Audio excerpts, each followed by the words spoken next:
I don't say this lightly. But let's be frank, a national nightmare is upon us. The basic rules of our democracy are under attack from the president. It's a moment of truth for Republicans, and they've been largely silent on what we've seen from the president.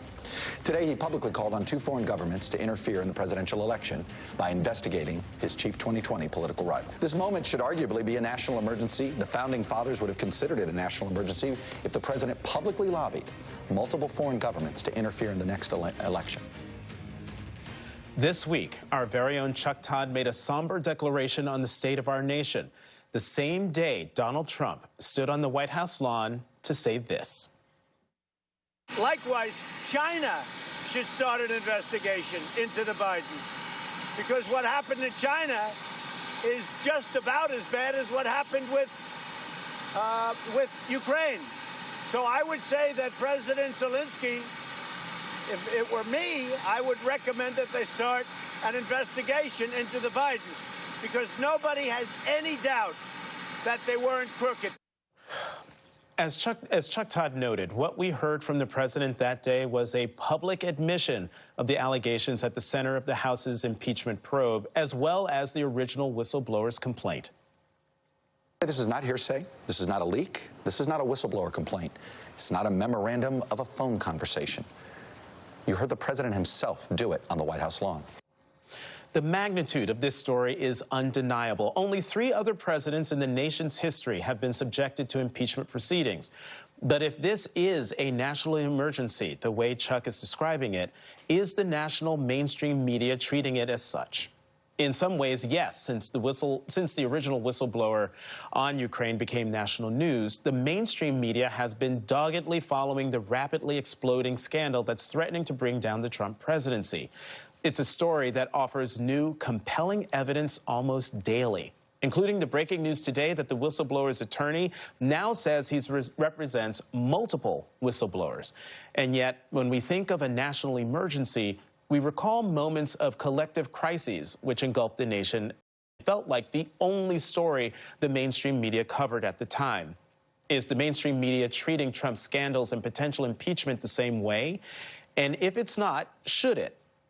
Joining me now is Shawna Thomas of Vice News, E.J. Dionne of The Washington Post, MSNBC legal analyst Paul Butler, Natasha Bertrand of Politico, and Jason Johnson of The Root. Thank you all very much for sharing your Sunday with me. And I'm going to go around, let's do a round robin. We'll start here with Shawna.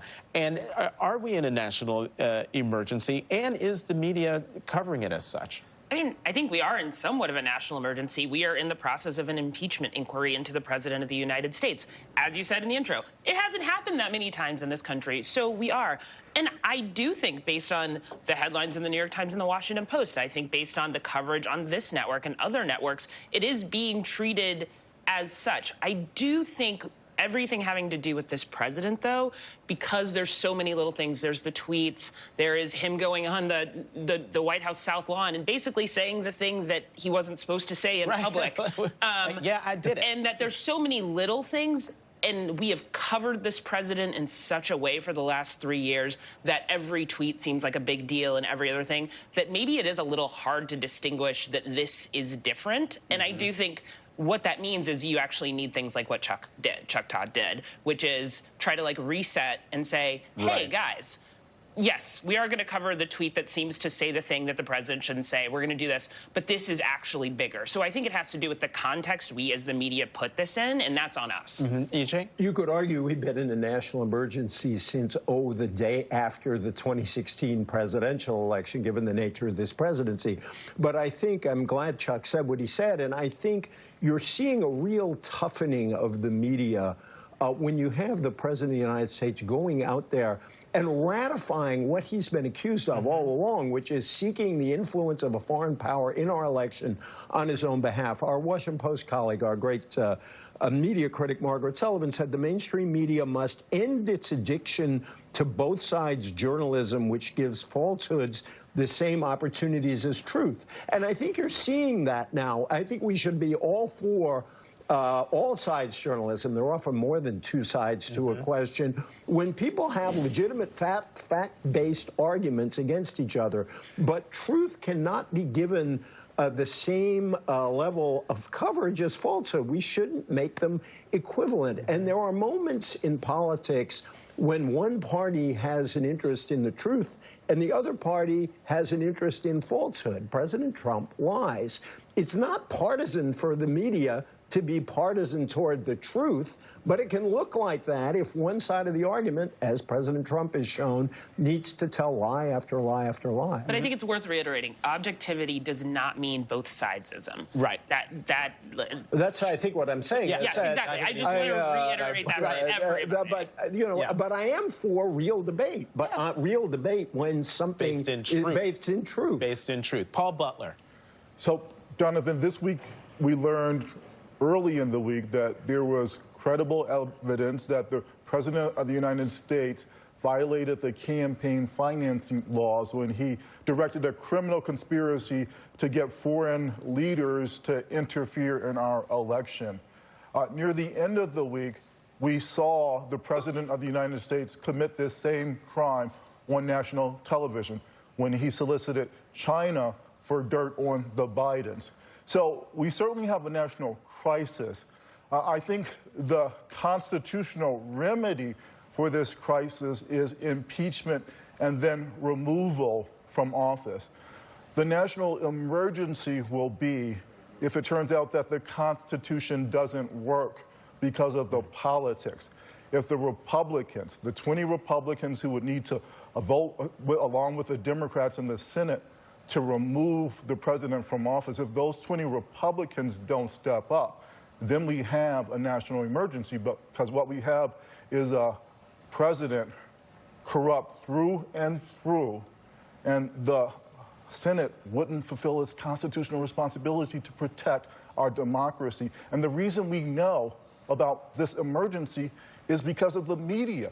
When we have this failure of accountability and transparency, we need institutions to step up. The Supreme Court won't. The Senate won't. The media must. Natasha, I want to get your response as well. But before you do, just jumping off what Paul just said, let's take a listen to what Newt Gingrich had to say on Fox News on Tuesday. What you're watching is a legislative coup d'etat. This is not an impeachment. It tells you how sick the Democrats are, that they're prepared to stake so much, and people like Adam Schiff who are just plain liars. Natasha? It's not a coup because impeachment is obviously a constitutional remedy to alleged crimes and misdemeanors by the president, high crimes and misdemeanors by the president. So obviously this coup language is just an appeal to Trump supporters who will always be behind him and who think that there is some kind of deep state out to get him. People like Newt Gingrich, people apparently like Senator Ron Johnson this morning with Chuck Todd, are always going to launch the fiercest defense that they can of the president, even if it's completely nonsensical. But I do think that this national emergency language is not only about how this is going to affect our country and how much it's going to divide people, but it also has to do with the protection of our elections, and it's a national security issue as well. When you have the president going out and essentially soliciting dirt on his political opponents from these countries, it's not just that it creates an obvious conflict of interest and creates a potential interference in our election in 2020. It's also that it creates the possibility for blackmail and for other countries to who are then so desperate to come up with this dirt because the president has essentially told them, if you don't give me this, then we're not going to help you. Then that creates an atmosphere where disinformation can be sowed, where, the Russians, who have long been thought to have infiltrated Ukraine's security services, for example, can put information out there that people then can't tell fact from fiction. So it creates this whole atmosphere that can present a really serious national security crisis, even for our intelligence community, which can be, affected and manipulated themselves by all of this. So the president is not just the impeachment question. I don't think is a national emergency because of how it's going to affect our domestic politics, but also because on a broader level, this could really create a crisis in terms of how other countries perceive us and how we are projecting ourselves as susceptible to this kind of blackmail and disinformation. And Jason, before I come to you and get your views on the national emergency, that we seem to be in, since Natasha brought it up. Senator Johnson was on Meet the Press with Chuck Todd. I'm going to play a little bit of that right now. I have my third letter into the Inspector General of the Intelligence Committee asking to just confirm, are you investigating those leaks that Peter Strzok talked about in that text? Senator, I have no idea so again, why. No, that's a setup. It is entirely irrelevant to this point. Why a Fox News conspiracy propaganda stuff is popping up on here, I have no idea. It is not. I have no idea why we're going here. That is Senator, because I'm this is underlying about, exactly why President Trump is upset and why his supporters are upset at the news media. Okay, this is not about the media. Senator Johnson, please. Can we please answer the question that I asked you instead of trying to make Donald Trump feel better here that you're not criticizing him? Jason, right there, it was just sort of proof. That interview was proof of, to my mind, of what Chuck Todd had warned, that this is a national emergency, and yet you have members of the Senate, the president's own party, who are throwing out conspiracy theories even after the president on the South Lawn basically said, yeah, I did it.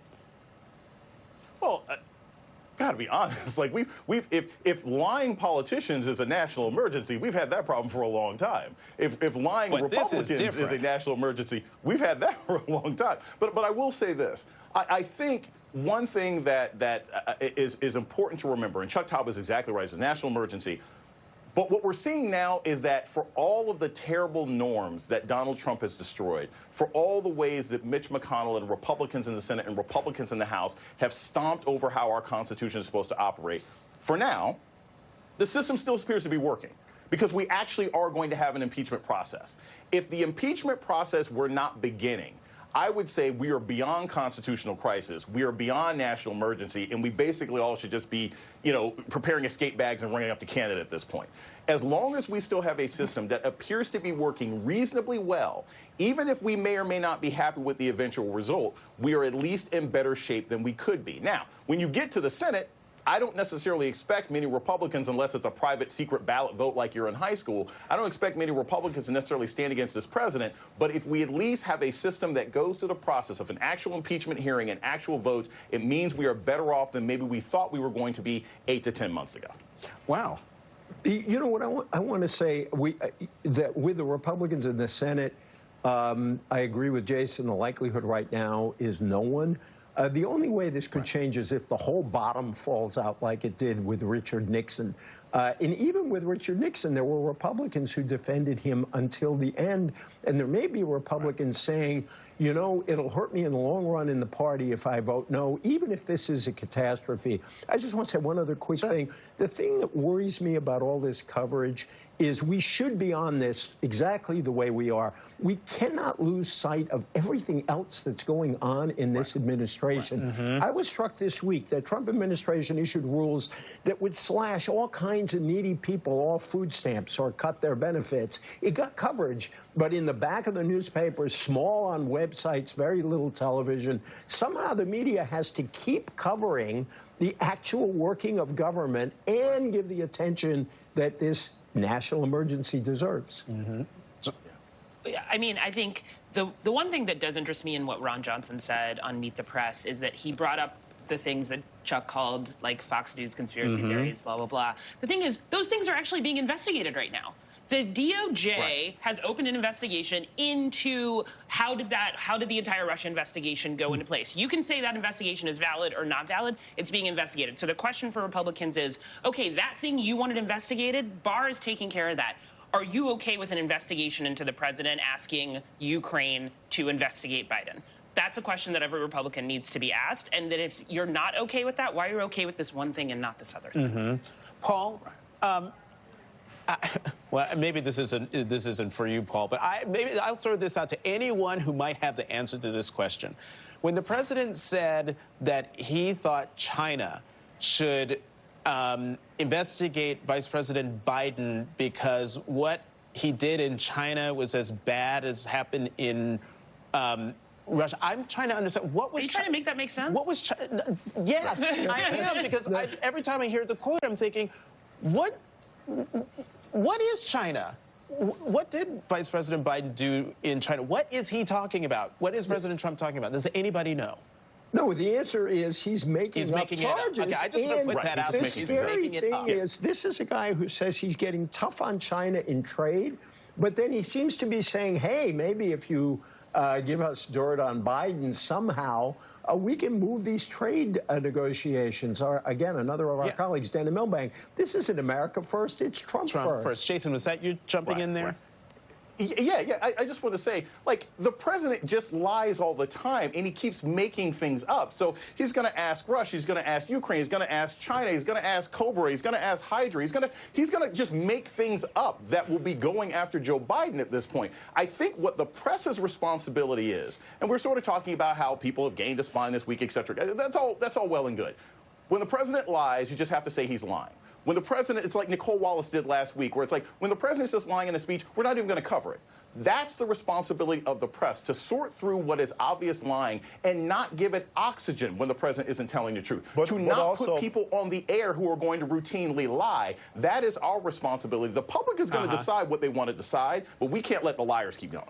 Jonathan's absolutely right, but the media also has a responsibility to distinguish between when the president only lies, which is distressingly familiar, it's an everyday thing, and when the president commits a crime on national television, which is what he did on Thursday. And again, when you reach out to China or any foreign government and say, I need dirt on my political opponents, that is a federal crime. And again, to the extent that there was concern about what happened in the Ukraine because, it's secondhand information, it's circumstantial. Well, on Thursday, we saw it with our own eyes. And so, again, the question is, will the other institutions in government step up to fulfill their constitutional responsibility to remove this corrupt man from office? Natasha, I should have asked you that China question, since you are the national security correspondent at Politico. Do you know what he's talking about on China? I wish I did, Jonathan. Okay. I think it's just part of this broader conspiracy theory having to do with potential corruption between Biden and the prosecutor in Ukraine that somehow also stemmed from China because Hunter Biden was sitting on a company that may have done business with China. And it's just this whole convoluted conspiracy theory that really most outlets are not giving much oxygen to. Okay, in the little bit of time that we have left, I mean, we haven't even talked about, I know we're talking about the media's coverage, but the media is going to be covering and has been covering since it broke earlier this morning, the news that a second whistleblower has stepped forward. A whistleblower who, according to the attorneys, has firsthand knowledge of some of the things that are in the first whistleblower's complaints. And I'll do a quick round robin. Will the fact that a second whistleblower has come forward advance the story or keeps the story in place, changes the narrative, boxes the president in a even tighter corner? Give me your responses, and I'll start with Jason Johnson.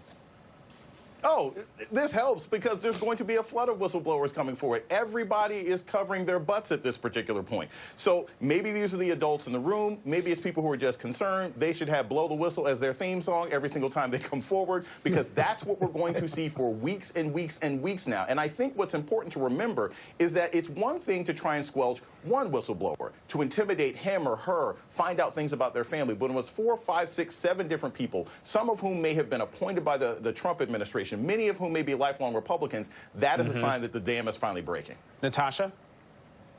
Yeah, I think the only thing I'll say about it is that I think it's definitely going to give credence, obviously, to the first whistleblower's complaint, even more so than just, the transcript that we've seen already, because this person also has firsthand knowledge and will presumably give information about other people who had firsthand knowledge. But I also think it's a little bit potentially misguided to focus on the whistleblowers themselves, because we've already seen the president come out and admit to this, and we've already seen the documents, we've already seen the State Department representatives who were doing this behind the scenes pretty blatantly. So I do think that while the whistleblower coming forward is helpful, we already have the evidence that we need out in the open. That's a great point. Paul?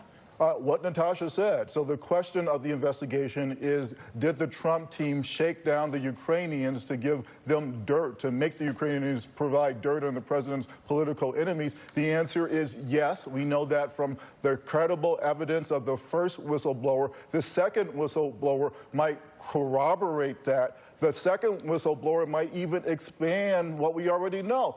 And other smoking gun evidence of the president's corruption here. His own words in the summary of that July 25th conversation with the Russian leader, the text messages between our ambassadors involved with Ukraine, who just assumed that the president was making this overture demanding, holding the gun to Ukraine, I'm not going to give you military aid unless you give me the dirt. We have Giuliani admitting on national television that this was the president's intent. And again, on Thursday, the president himself confirms in national television that his intent was the shakedown to get, because he did it with China. He'd do it with China, he'd say. So again, way cumulative evidence that this crime, this impeachable offense has occurred.